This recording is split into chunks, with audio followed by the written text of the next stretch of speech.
ना आटा ना मैदा। आज सूजी से मैं आप सभी को एक ऐसा स्नैक्स बनाना बताऊंगी कि आप यकीन ही नहीं करेंगे कि इसे हम घर पर बड़ी आसानी से बना सकते हैं। बड़ी बड़ी बेकरीज में मिलने वाली ये डिज़ाइनर ब्रेड बड़ी ही आसानी से हम घर पर बना सकते हैं। इसे देखकर कौन कहेगा कि हमने इसे घर पर बनाया है। घर में कोई पार्टी या किटी पार्टी हो, आप इस तरह की डिज़ाइनर ब्रेड बनाकर सभी से तारीफ पा सकते हैं। कम मेहनत में बनकर तैयार होने वाली ये रेसिपी सभी को बहुत पसंद आएगी।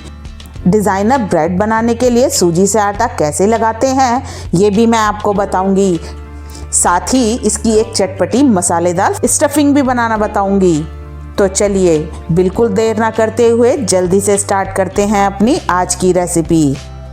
हेलो फ्रेंड्स, मैं हूँ प्रीति और आप देख रहे हैं प्रीति's मैजिकल किचन। फ्रेंड्स, अगर आपको मेरी रेसिपी पसंद आती है तो मेरे चैनल को लाइक और सब्सक्राइब करना ना भूलें और हाँ, साथ ही बेल आइकन का बटन ज़रूर प्रेस करें ताकि मेरी आने वाली हर नई वीडियो का नोटिफिकेशन आपको मिल सके। सबसे पहले मैंने यहाँ 350 ग्राम सूजी ली है।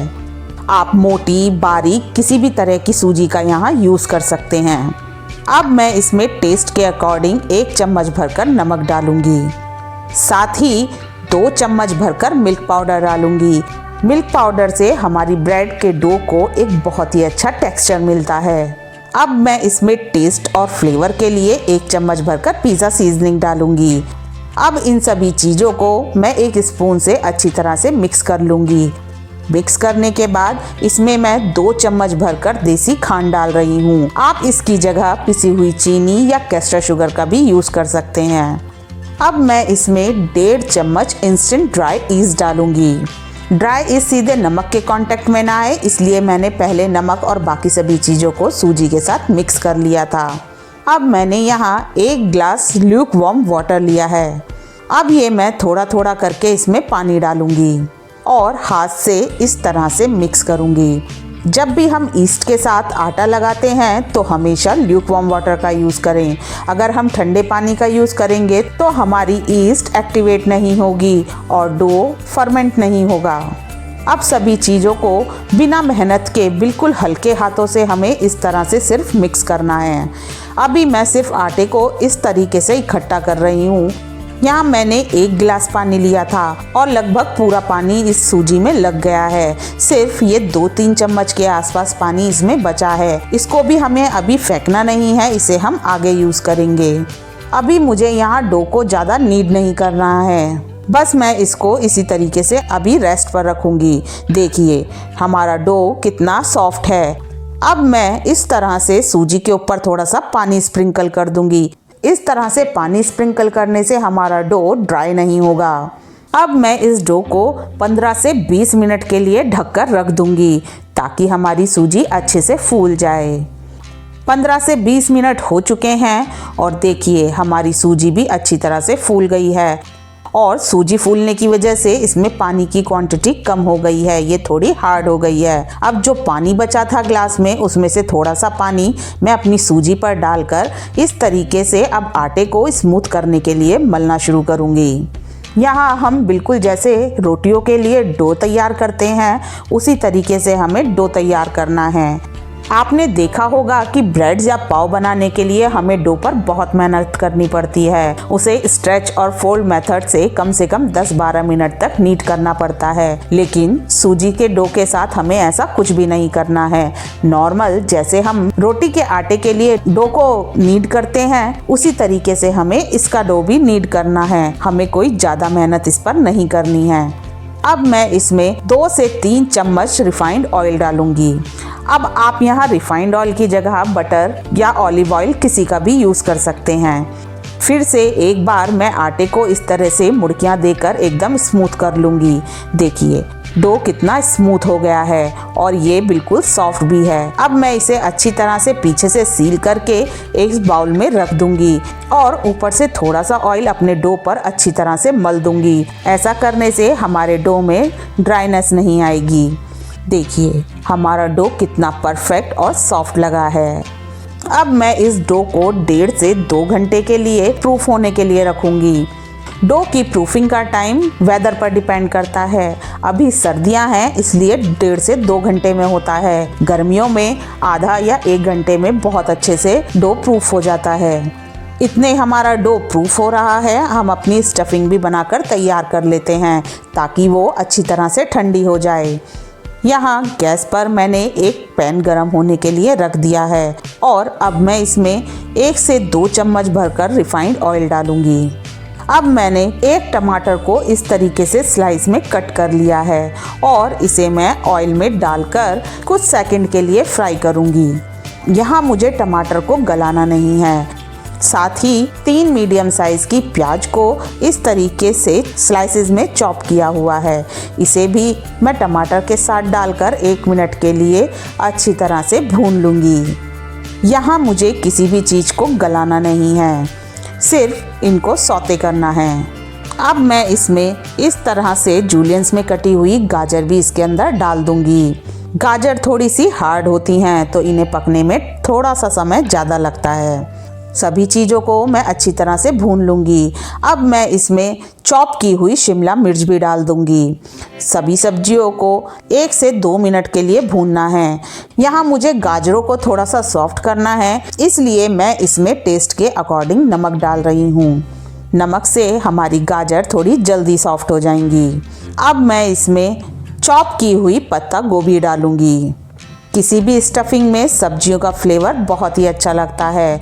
वैसे तो बच्चे सब्जियां खाना पसंद नहीं करते हैं, लेकिन जब उन्हें इस तरीके से सब्जियां दी जाती हैं तो वो चुपचाप हर चीज़ खा लेते हैं। सभी सब्जियां अच्छी तरह से सॉफ्ट हो चुकी हैं। अब मैं इसमें थोड़े से मसाले डालूंगी। सबसे पहले 1/4 टीस्पून हल्दी पाउडर और ½ टीस्पून लाल मिर्च पाउडर डालूंगी। लाल मिर्च अपने टेस्ट से थोड़ी सी कम ही डालें, क्योंकि आगे मैं इसमें शेजवान सॉस का यूज़ करने वाली हूँ और उसमें भी काफ़ी मिर्चें होती हैं। अब मैं इसमें 1 चम्मच भरकर शेजवान सॉस डालूंगी। साथ ही 1 टेबल स्पून के आसपास व्हाइट चीज़ ड्रेसिंग डालूंगी। अब इन सभी चीज़ों को मैं अच्छी तरह से मिक्स कर दूंगी। सभी चीज़ें अच्छी तरह से मिक्स हो चुकी हैं। अब मेरे पास ये 100 ग्राम के आसपास पनीर है, जिसे मैंने इस तरह से लंबी स्टिक्स में कट किया है। ये भी मैं इसमें डाल दूंगी। एक बार फिर से हम सभी चीज़ों को मिक्स करेंगे। ध्यान रखें कि जब हम इसमें पनीर डाल दें तो हमें स्टफिंग को ज़्यादा तेज़ी से मिक्स नहीं करना है। अगर हम इसे ज़रा भी तेज़ी से चलाएंगे तो हमारा सारा पनीर टूट जाएगा।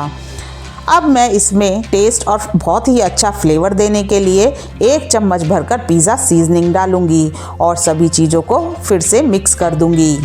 यहाँ मैं इसमें टमाटो केचप डालना भूल गई हूँ, इसलिए अब मैं इसमें 1 टेबल स्पून टमाटो केचप डालूंगी और सभी चीज़ों को एक बार फिर से अच्छी तरह से मिक्स कर दूंगी।